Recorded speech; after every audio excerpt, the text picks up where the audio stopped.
Welcome to the Daily Plunge. We are in the book of Amos, the prophet, chapter 1, verse 1, going through to chapter 2, verse 4. Now it starts off telling us that this is the preaching of Amos, who was a shepherd down in Tekoa. Now Tekoa was a small town or small village outside of Bethlehem. It was a place renowned for spiritual discernment and wisdom. And the Lord has called him, he truly is a shepherd who watches over sheep. He's not a priest or a professional prophet.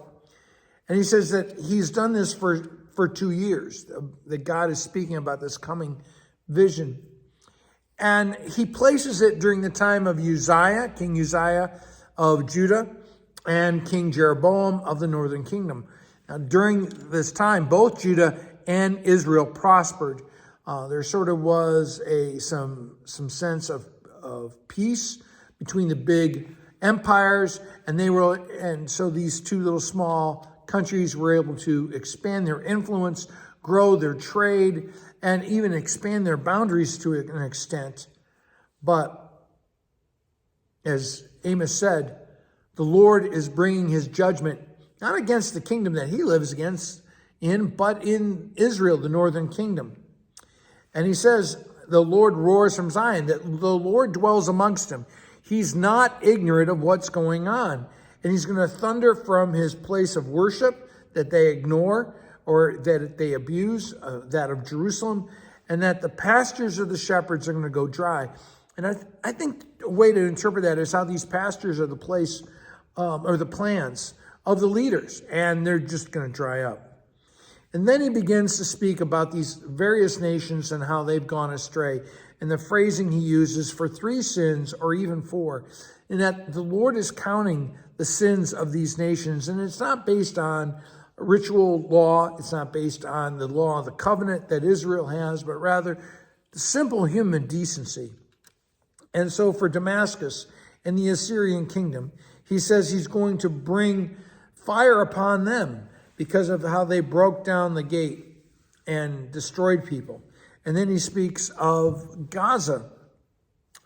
Let me go back to Damascus. Their thing is they're threshing people like they're wheat. With Gaza, which is same place as modern day Gaza, they have taken captive whole communities, whole villages, and enslaved them and sent them off. And so he says, I'm going to consume your fortresses and break the connection you have, the rule you have over your own lives so that you have no control. And then it goes on to Tyre. And Tyre's problem is where the people in Gaza and Philistines are enslaving human people. They're fostering the trade. They're selling them far and wide. So they're going to be consumed. And then with Edom, that they are pursuing the Jewish people and cutting them down, slaughtering men and women. So they too will be under this. And then Ammon is even worse, because it wasn't enough just to kill the men and the women. They're cutting open the pregnant women so that they can expand, simply to expand their boundaries. And so they talks about how their God is going to go into exile. And then we speak about Moab, which had victimized Edom, which was mentioned earlier. And now they're going to be under that threat, under that wrath.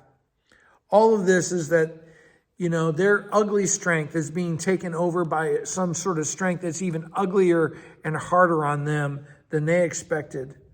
All of this is to show that God is sovereign. Well, thanks, friends. Have the blessed day.